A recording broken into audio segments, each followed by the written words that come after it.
Yeah, so this is Henry or H Man, whatever you want to call me, and this is our podcast, Good Intentions. I'm a filmmaker slash rapper. I'm joking. I don't. I don't really rap anymore. But yeah, what about you, man? Um, Also known as Henry slash Subtle Pappy. Um,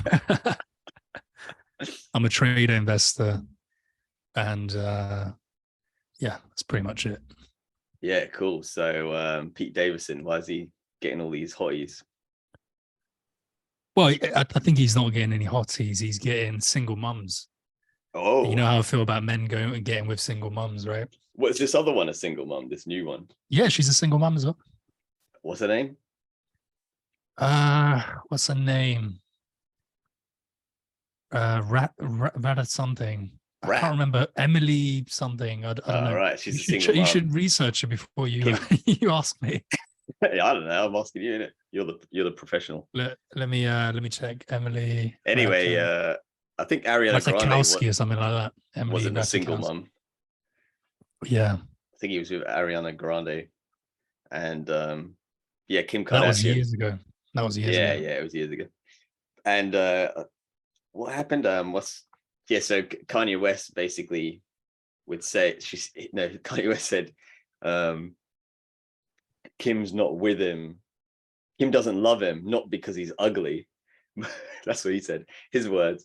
And they said because he's not black. Not because he's ugly, but because he's not black. Because she likes black guys, apparently. Apparently, but she did actually get with that Chris Humphries guy. What the hell was he? Yeah, exactly. I can't remember. Yeah, I know. But then I think he was white. Yeah, he was a white guy. People in the comments were saying that, wait a minute, is Kanye comparing himself to like these other good-looking black guys or whatever? People are saying like, oh, Kanye, you're not all that, by the way. You're not like on the level of, I don't know who this dude is, Reggie Bush or something. Yeah, exactly. Yeah. Ray J. I don't know who mentioned that. So I saw it online somewhere. But yeah, it's true. Like he's a weird guy. You know, and I think what women might say in a relationship with somebody doesn't necessarily mean that it's the truth. So if she's saying that, if Kim is saying, oh, I prefer black guys or whatever, right? It doesn't necessarily mean that she won't date a white guy. It's just in that moment, because she's with Kanye, she feels like she prefers black guys. Cater to him, yeah. Yeah, but then when Kanye goes crazy on her, right, bipolar, she's like, no, I don't want anything to do with this. And then she goes for the complete opposite. So it's just something I feel like women do. Yeah. And so I think I was watching a video and the woman was saying she thinks that Pete Davidson gets with all these what she calls high class women or whatever is because once one of them gets him, it signals to all the others that, oh, he's got something maybe that I want, or do you get what I mean? Yeah, like he gets a pass. So had he not dated one of them to begin with, then he wouldn't be dating others in that bracket or similar, you know, which kind of makes sense. But he does look a bit weird in it. Not ugly. Yeah, I guess that makes sense. I mean, yeah, that makes sense. But then the other thing is, like I said, he's dating single mums. So he's dating women that have kind of gone through a relationship and they're looking for somebody not so serious. And he just guy that smokes weed and just cracks jokes. And exactly. They're looking for something different, something like fresh, maybe lighthearted. That's why maybe Kim K went in and got in a relationship with him. Yeah. And then the Kardashian sisters in general are a bit weird though. Like I saw I think it's Courtney. She's with this dude. I think he's famous or something. I don't fucking know. But he's got like tattoos all over, right? He's like this tall, kind of skinny dude. And he's always like feeling her up and stuff right in front of the mom, the other sisters. I'm like, that's just fucking weird, man. Imagine you're sitting there and your sister's getting felt up, but as tall, tattooed weirdo. Wouldn't you be like, who are you talking about? This is Courtney's Travis Barker, right? That's it. Yeah, I think so. Let me look up. Okay, yeah, I think so. I googled it now, so that's yeah. Like he just you say this dude, and obviously we need to know. Yeah, no, that's who the guy Travis is. Barker. Yeah, yeah. You can see he looks a bit like he's just got off meth or something. but Hey, he's a rock star, no?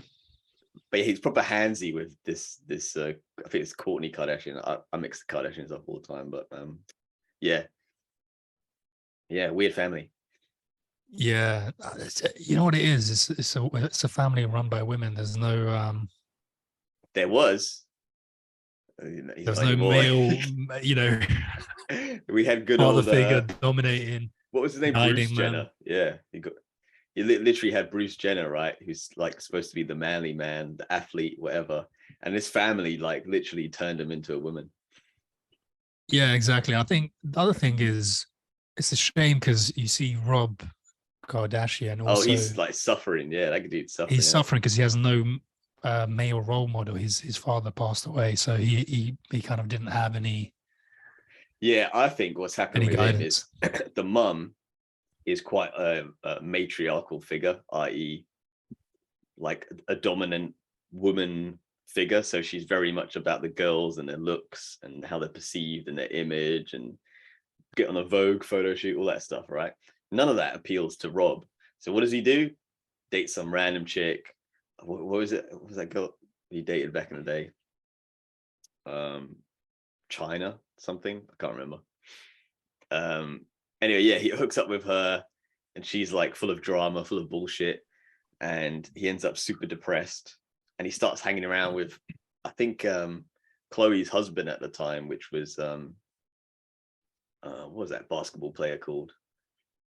But anyway, he had like a drug problem. No idea. Yeah. He had a drug problem and he was depressed as well. So they were both kind of hanging around with each other, both depressed, not doing anything. And yeah, it's interesting. Yeah, I think every family needs a male role model, especially for the boys in the family. The I think, boys. like you said, he's suffering because he doesn't have that guidance. And also he tried So, to like, his start father like, was like a super successful lawyer, I think, right? So yeah. somebody like that would have been able to instill the right values in him and the discipline to make him into somebody of substance, of success, right? What's happened is his Well, he brother's tried to focused on start the a girls. sock business. I don't know if you know about it. I have no idea. To be honest, I'm not like very This is over like I'm talking over 10 years now. It's not like this yeah, is like all current. I don't even know much about them. I kind of had to I used to watch it with Issa back in the day. okay. So we were watching it. We were like, and he's like doing this sock business. He was basically depressed, and he's like, I've got this sock business. It's gonna take off. This is the thing. I'm gonna sell socks. Blah blah. And he went back on it and went back to his old ways of just hanging around, eating, watching TV or whatever. He doesn't need to work. That's the other thing, right? So when you have somebody with money, Yeah. a family with money, um, he needs to find a purpose, and he can't really So his find what that drive purpose is a is. bit like there's no drive there. There's no drive there. There's no motivation. Because I think with if the he was women, completely they broke, have goals of like, I want to be on Vogue or I want to be on the cover of this. They have like these ambitious, all the women in the family in it. I think so anyway, I'm not sure. But and then like, yeah, they got the makeup line and stuff like that. But he's got like, what's he aiming for? Like, if he had Bruce in his family, which he doesn't even have anymore, he could have been like maybe an athlete, maybe a bit competitive. Because I remember back in the day, he used to play golf with that guy and he used to play sports with him. And then that guy decided he wants to be a woman. And then he's like, yo, what the fuck? And then he's just by himself in it. yeah, exactly. No There's male no role models, role eh? models, So right? yeah, we just When we have Dan Bacon, we Dan have Bacon. All right, let's get back into that then. Might as well. Jordan Peterson, we have all these guys, right, that we love. He doesn't have anybody. What, and he can easily get them, to be honest, because he can just go online. Like, but I don't. He's kind of trapped in that comfortable life. You know, when you don't have any hardship in your life, there's nothing to really work towards. There's nothing really to strive for. I think if he was in something creative, like some creative endeavor, then he's got something to work on, like some We kind of might be art or shitting on him, and photography. he might actually be doing something meaningful. Let me just research what he's up to. I mean, I'm gonna be rude and be like, I doubt it, but Let's see. Okay. See up to. Let's see the news. is he named after his dad, by the way? No idea. I have no idea.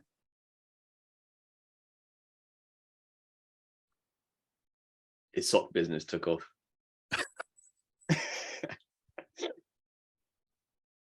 Oh, it's the kind of shit that somebody, some random person would open like a t-shirt business or a sock business Yeah, when he yeah. could have opened up any type of business whatsoever.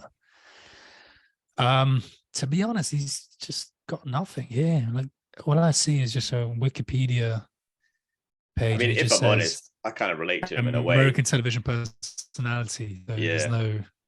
I think I relate to him in a way because I didn't have my dad around, right? So for me, it was for a while it was my mum and my sisters, and then it wasn't even my mum. So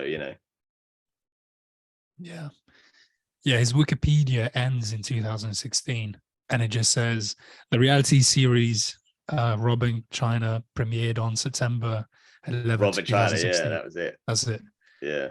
So yeah, he's basically gone under the radar. He's probably doing something else. Probably. So you're saying Jordan Peterson was your other role model?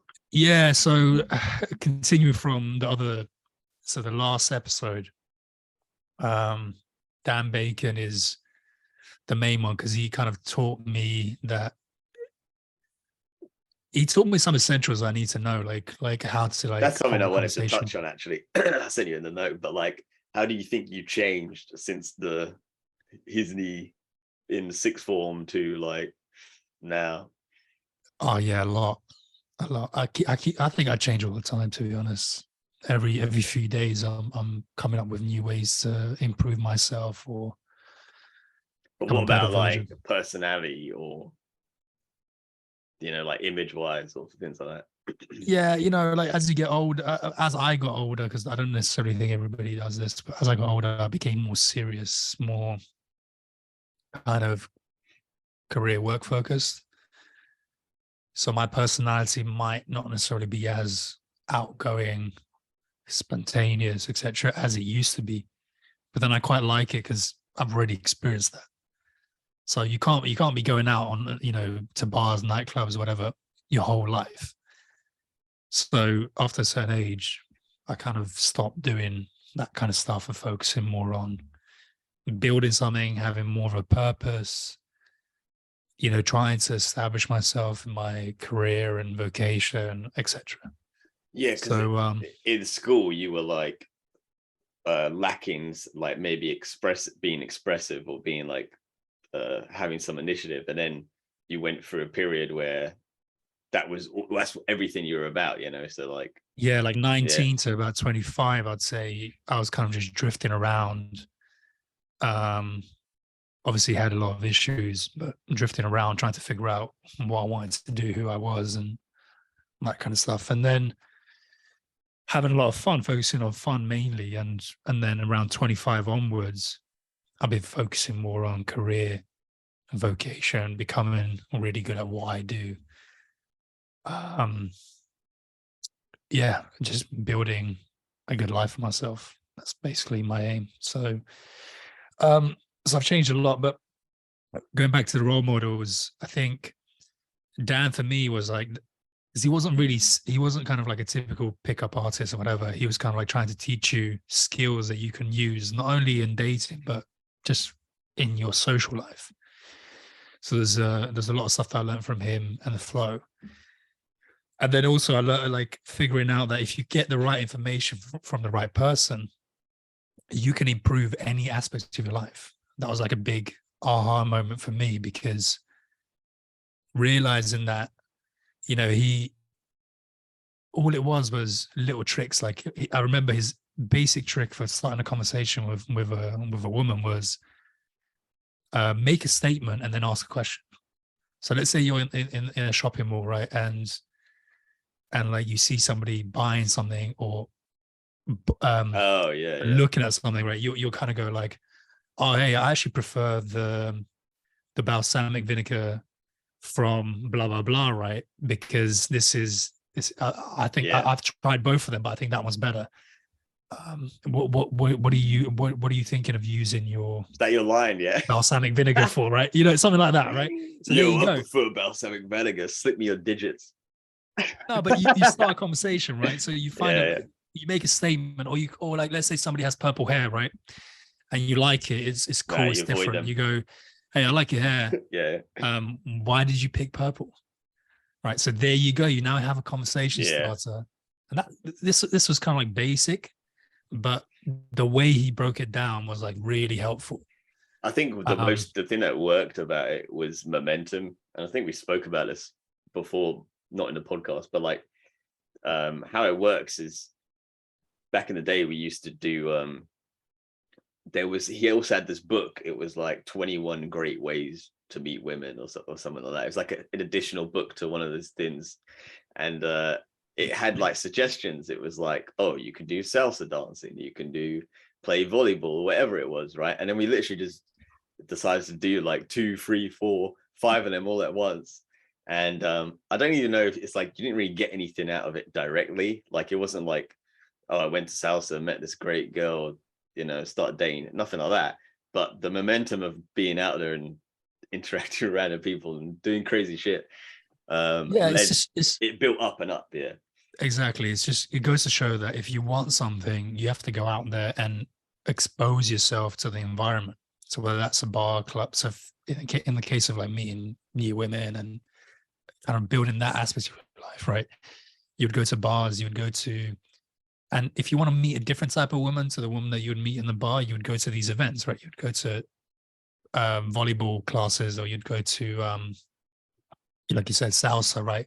If you want to meet a particular type of girl. So that's why he kind of gave you those options, and he kind of educated you on kind of like opening up your perspective on things. Yeah, because most people get we should clogged have up him on in the the whole podcast. online dating, huh?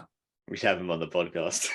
Yeah, we can invite him. I think He he'll can. probably come in. Yeah, He doesn't. I think he's pretty cool. Like even on Facebook, he would reply. All right, fellas. How you getting on? How did you find the modern man? Yeah. Me, Stu, and Ben, right? We were like, just talking rubbish one day. We were just talking about our experience. That's basically what he. That was another funny thing, is they had this something called the secret stories. Oh, am I allowed to say? Is it a secret? And then they had like they chat like Stu and Ben as his other mates, who I think he invited into the company. So he's a pretty cool guy in general, but like Stu was what they called a natural. They had this thing of like, oh, Stu just knows, like, and then Stu had to learn how to explain it. Yeah. And then Ben and Dan are like kind of like learning from him.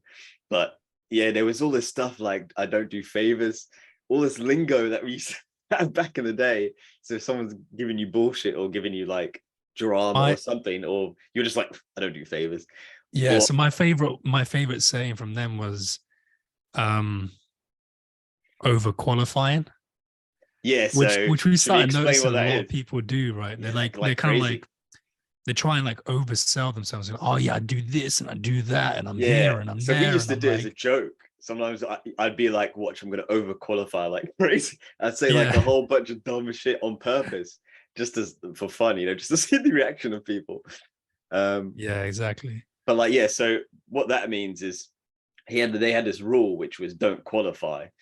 And what that meant was, if you're really valuable as a man, as a person, you're not going to need to explain to someone why you're valuable. Like, oh, by the way, I make this much money, and oh, just so you know, like, I've gotten this in the past, or I can get this. It's like, why you explain? And we used to see this on bars. There'd be these 40-year-olds or 50-year-old dudes going up to young women and saying, by the way, I've got this, I've got that. And like, what the fuck? Like, why are you not just talking or interacting?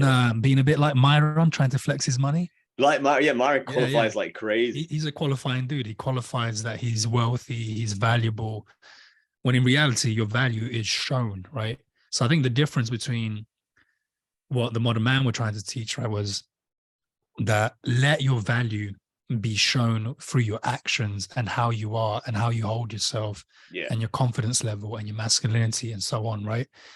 You don't have to say, oh, this, here's my black Amex card, you can have it, babe, we'll buy drinks all night, whatever, all that kind of bullshit. Yeah, like a fucking PI on or some shit.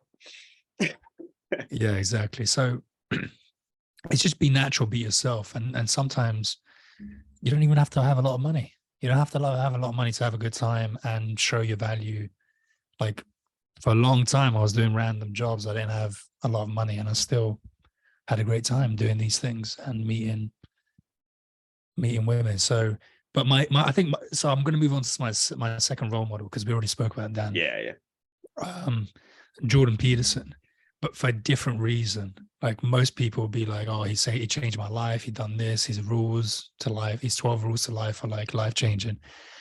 For me, I really love how, first of all, I feel he's genuine, right? So I really like that about him.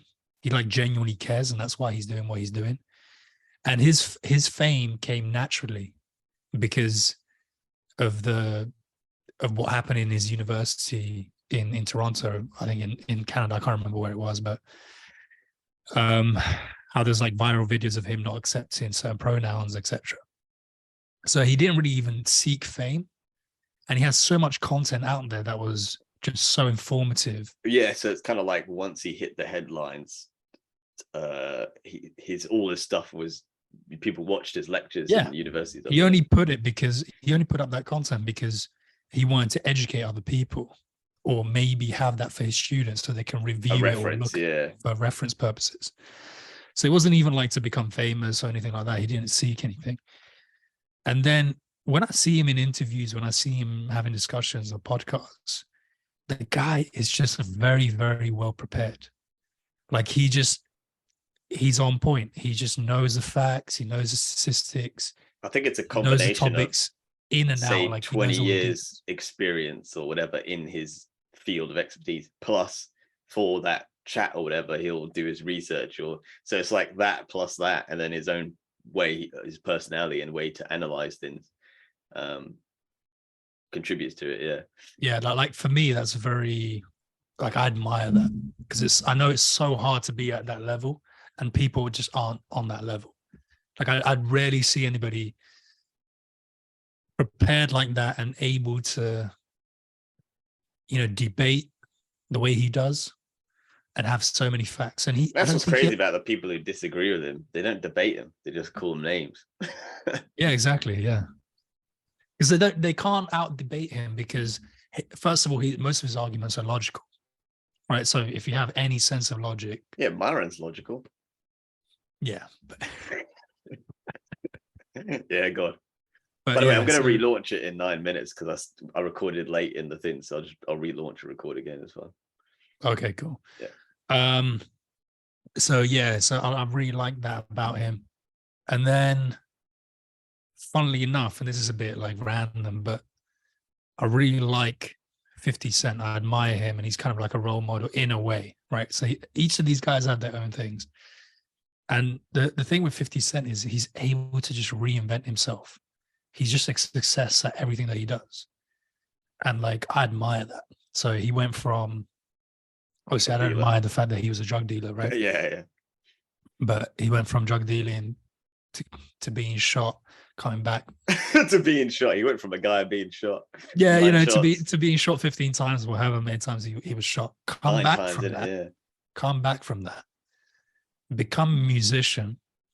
So I think he probably sold the most records in history. I don't know the stats, but his first album was huge. Yeah. His first album was huge, and it was kind of like, it came from nowhere, right?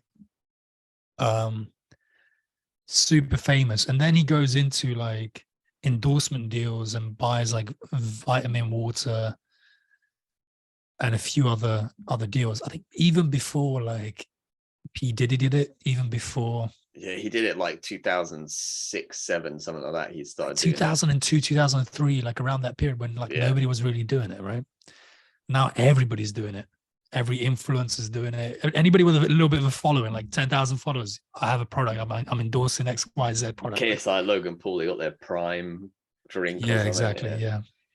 So everybody's doing it now, but he was one of the first ones to do it, and he made it into a success because he bought some shares in vitamin water, and the way he structures deals as well, just impressive.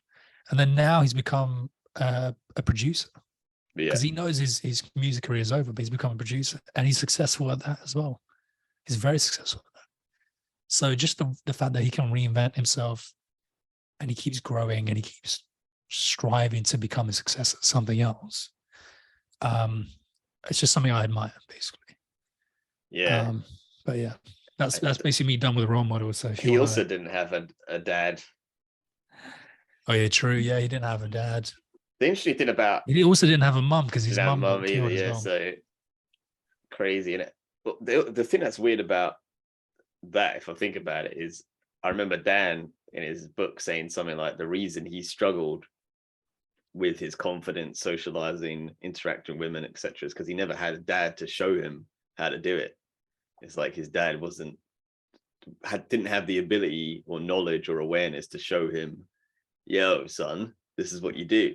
So in a way, these guys sort of they pave a way for people without fathers in their life, in a strange way. Like I spoke last episode about DMX, and again, he's not got a dad, so maybe it's an energy in the people, those characters, and how they sort of express themselves that you're drawn to, whether they know it or not. You know, what's funny about DMX, right, is he had like multiple kids, like loads of, a bunch of kids, and none of his kids had him as a dad. So there'd be like interview with him, and then Xavier, his son, is like, "You're not even around. You're not my father." He's like, "I've been there for you. I was there," and like, he making excuses and shit. And then I was like, "That's weird, man. This guy don't have his own dad, but his dad's giving something for me or whatever as a kid via his music and stuff, where I feel like a connection with him, or something like he's showing me the ways, or it's hard to describe. It's probably very subconscious or primal thing.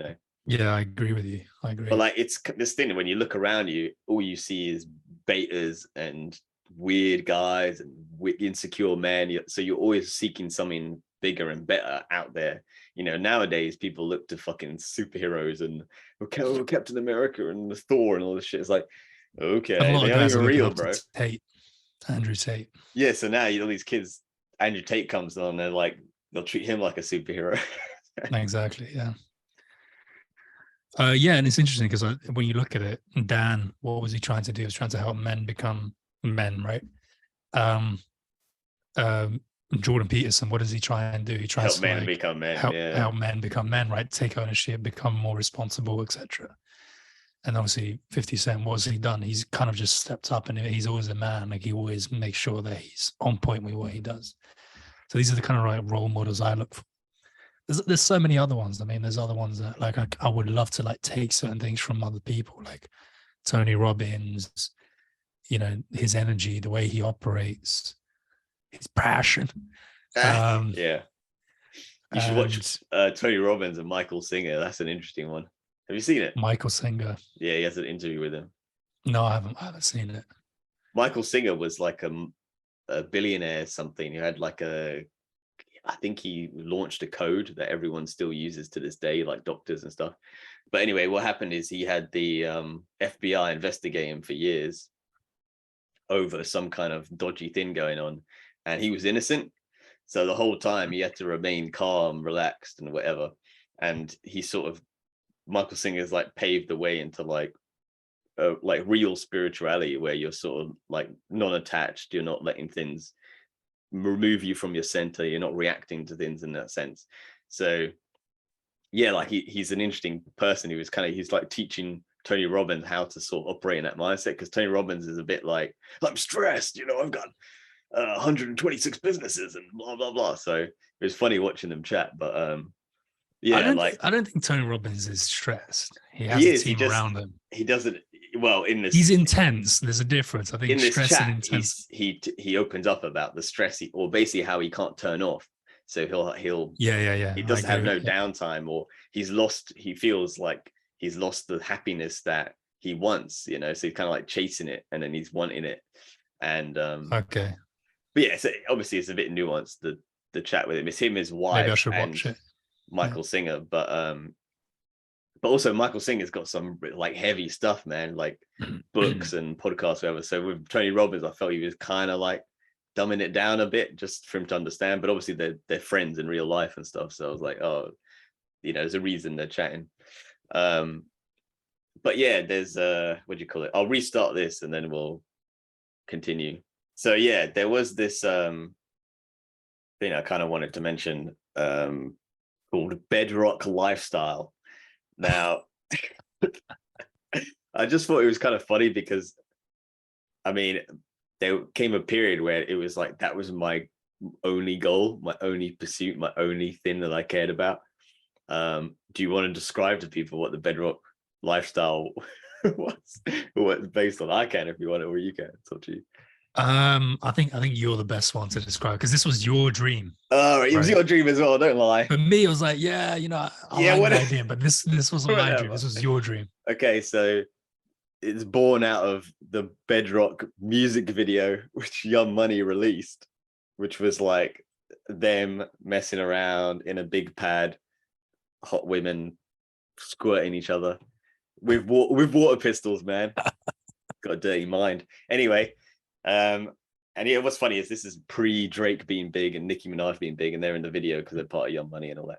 But anyway, it was sort of like it represented a period of my life where it was new. It came out in 2010 or something. So it represented a period of my life where I was like, oh shit, yeah, that's what I want, or I want this freedom or this ability to have a lifestyle that I actually desire, coming from a broke, at the time I was on a council estate, I was living with my sister, I was working a fucking job as ice cream guy, like, you know what I mean? Like it was the opposite of all Baskin that. Robbins, I remember that. Yeah, so shout out Baskin Robbins.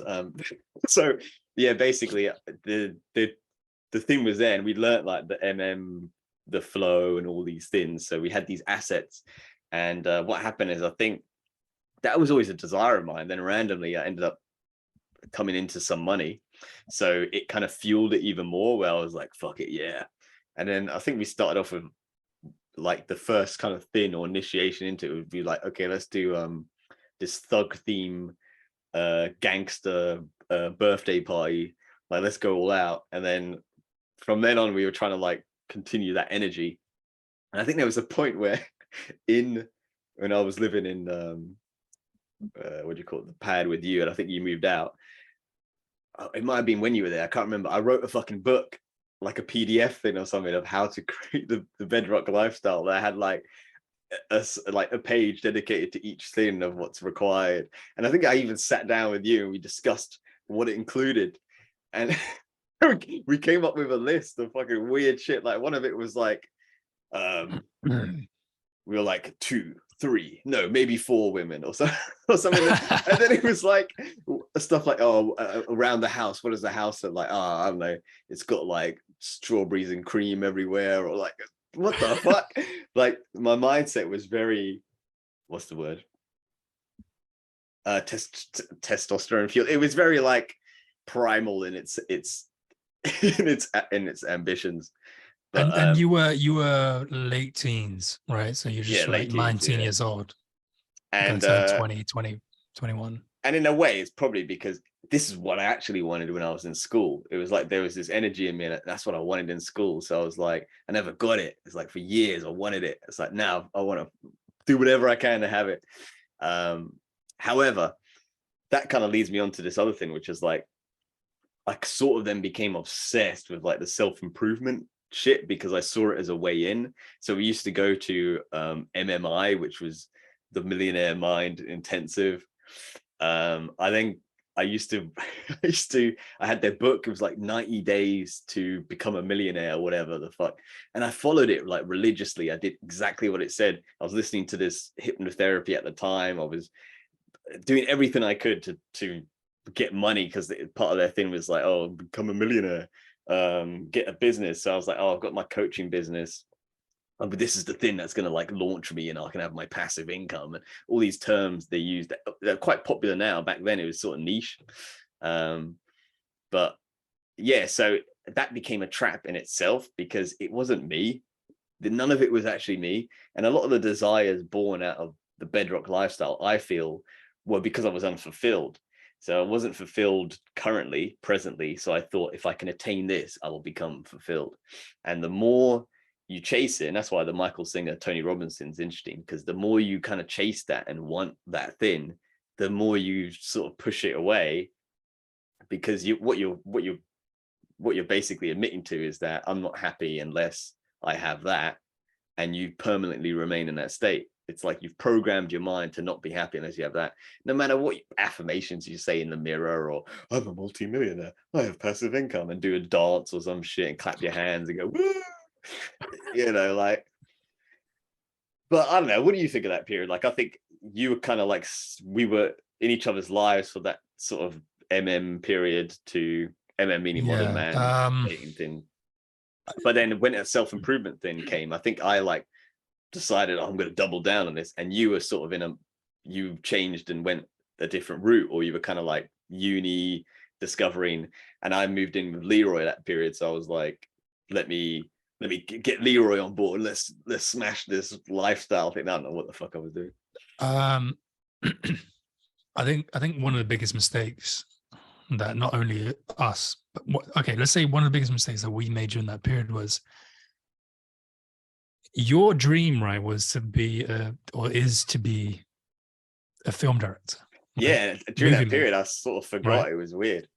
So you got trapped or sold on this idea that lifestyle. you need to go and build this lifestyle or lifestyle business, and then you didn't build it in your movie making, which is what your passion was, right? You tried to do it in health and fitness. Yeah. Right. Or whatever else you're trying to do. So it's kind of like a roundabout way of getting to your end goal. And it was just a lot of waste of time. So I think with us, basically what it was is we didn't have any guidance at that time, any mentors, any like people to kind of go, hey, are you just wasting time here? Are you just wasting time doing this thing? Because what do you really want? The affirmation you'd get is, you go to MMI, you say, oh, by the way, I've got this coaching business and I've got 2 clients, and they go, well done. All you need is 5 more, and then you're on your way, or whatever. They kind of like, they reaffirm the bullshit. And because they're selling you something all the time, like, oh, I'm going to sell you my sales course, come down to Sales Partners or whatever they say that you need to learn how to sell. I think selling comes naturally once you have something of value, because people will come to you, and then all you have to do is tell them what it is, the benefits, the pros, the cons, whatever, right? And if they want to buy into it, they want to buy into it. If they don't want to buy into it, you can't persuade somebody to buy into something that they don't want to buy into anyway, right? Yeah. Regardless of how good of a salesman you are. So the whole like sale, you need to learn how to sell, you need to learn how to like raise money. It's like, no, you can raise money. And we also had people come up to us at these sales courses that, I think I invited you to one of them, innit? And I remember that one. And there was, this guy would come up and be like, oh, I think you're a leader, by the way. Oh, I think you're a leader. And they involve you in this multi-level marketing bullshit, like a lot of it is scammy, right? And it really suckers in the 19, 20-year-olds. And I've even met them now. I've met these 20-year-old, 19-year-olds when I used to work like on the street promotions and stuff. They come up to you and they go, just so you know, I'm they ask dumb questions at first, obviously, like the thing they say, like, oh, how much do you earn from this? Do you make passive income? This guy's 19 years old, he ain't got any fucking passive income. And then he goes, I'm a trader, or I'm an investor. Turns out he's not. He just watches slideshows of other people investing and trading. I think the issue is that we weren't like confident enough in what we wanted to do, our own abilities, and our abilities to go, no, I actually know best. Because if I really like go and assess myself, even at 19, 20, 25, right? If I really go and look at everything that I did, the reason why I wasted so much time is because I've actually thought other people know best. This guru or this that's person, the ultimate, or like maybe other people know what they're doing because they're going to university and then they come out and they have a job and this and that. Maybe they know best. So that's why I went to university. And when I go to these things and I operate in that mindset like other people, I realize, no, I know best. And also, I know best because I know myself better than everybody else. They don't know what's best for you. They know what's best for them. So let's say even if they did make a lot of money and they appear to, like, say, Andrew Tate, right? He's not going to tell me how to be a film director or a producer or anything. He has no idea. He has no idea. Just like Gary Vee promising that dude about the Netflix thing. Like, he doesn't know what he's talking about, man. Gary Vee doesn't make Netflix shows. I don't know why he's promising people he can produce them. And the same for you. You've seen it often where somebody is kind of trying to sell you on some shortcut trading investment thing, but it's really a bullshit marketing thing. It's nothing, there's nothing real in it, you know? Yeah. Like I'll give you an example, right, of somebody going, "Hey, you're wasting your time." I was talking to my boss at the time, and I was like, "Hey, do I need to do a CFA course, right? CFA is like a chartered financial analyst course. I need to do like level 1, level 2." And then he just said, why don't you just go straight to investing? As in actually do it. Rather than learning this theory, rather than like doing everything else, doing what everybody else is doing, getting these qualifications, wasting years, months of the time. Why don't you spend those months actually doing it, actually investing? Because then you'll Yeah, build the yeah. skills. So that's where we were The lacking. other We were thing we lacking. mentioned is we said something about there was a guy I knew and he spent like 50 grand or 30 grand or something, like a crazy amount on a course of how to invest in property or buy properties and stuff. Yeah. And then you said to me, why didn't he just buy a fucking property for that amount of money? Why did he spend it on a course? Because that's what I did. Yeah, I just bought it directly. I didn't go for a course. I was like, okay, cool. If I buy this, the mortgage is X amount.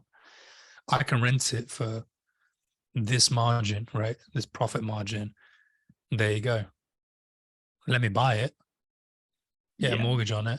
In fact, maybe Rent he it, went on, and I'll make I profit. don't think he went on Samuel Lee's course, but maybe he did. And this is the thing we were talking about last time, the trap of like, these guys are selling you the opposite of what made them successful.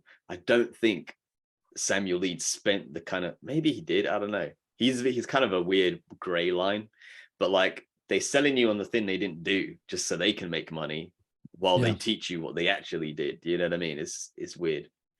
Yeah. Yeah, true.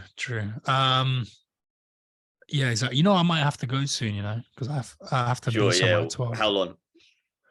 Like 10 minutes. All right, cool. Well, I'll quickly wrap this up then, next 10 minutes. I'll get into it.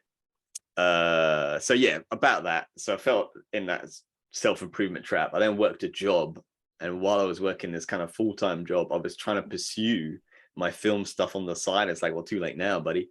But like, you're in the trap already. Yeah, like I should have done it when I had my bedrock lifestyle, whatever. Also, I think back then I used to experiment with it. Like we did like the Tiger Young Money video, we did like the headlines video, we did like, because I didn't want the I think there was this thing of, oh, if I do it and I fuck up, then it's going to be embarrassing, you know what I mean? Like, so there's this idea of I would play with it, but nothing too serious, because I don't want people being like, yo, what the fuck's this shit? So but anyway, so I was trying to pursue it back then, but I was also, there was still this remnants of that old energy. So I was doing these pranks with this guy on his YouTube channel, because pranks are really big back then. And I was like doing it and stuff, and everything I was doing was the opposite of, like, it was pushing me further and further away from the film thing. And then I got like crazy ill, like some food poisoning. This is 2014 period. And I remember after it, like my whole, I don't know what happened, my ego like just disappeared, right? This isn't the second time that happened, it's the first time. But so it wasn't as crazy as the second time. It was just like, it was almost like the illness and stuff right after your mindset just shifts. And I don't know how or why, it's something to do with the bacteria, who knows. But my mindset changed into, I don't care about any of this stuff. I don't care about the pranks. I don't care about going out to bars. I don't give a shit. You know, something I weren't feeling it at all. And suddenly when I was doing that, I was just like watching religiously, like George Lucas. I was just watching him on my screen, like almost 24/7, watching a behind the scenes Star Wars and all that stuff. And then obviously I remembered, oh, wait a minute, this is like my actual passion. This is the thing I really want to do. And so I would basically, I bought this book, I started working on this screenplay, I started putting things together, and all that stuff is only really in production and stuff now, based on that energy shift back then, you know. So yeah, now I thought it's interesting. Obviously it was the whole thing about the role models and that, like James Cameron was sort of, as a kid, was always my role model. It was only as I got my hormones developed and stuff, I started to get distracted and into other things. But as a kid, like before I hit puberty, it was films and filmmaking, and I would always be obsessed with James Cameron and Terminator and stuff like that. So that's kind of come back, I guess, as I've gone full circle. But yeah, as you start prioritizing the things that you really want to do with your life. Yeah. So yeah, same here, to be honest. I kind of went this in my early 20s to mid 20s. That's when I kind of, late teens, early 20s, 25. That's where I spent a lot of time having fun, you could say, right? And then now it's like I said, more serious, trying to build something. I'm very focused, very driven as well. So let's see. Let's see where we get to. We're doing a podcast as well for randomly because we feel like it. Yeah, there's not even any. I'm not trying to get anything out of it, which is funny. So it's just like just chatting. All right, guys. Was there any final bit that you wanted to talk about, or not really? I was going to get into Matt Hancock, but I can't be fucked. Like, he's on Celebrity. The Celebrity, I'm gonna get me out of there. Whatever the show's called, I forgot. Yeah, we'll talk about him next time. And we'll leave that as a little teaser, right? Wanker. All right, that's it, guys. See you later. All right, take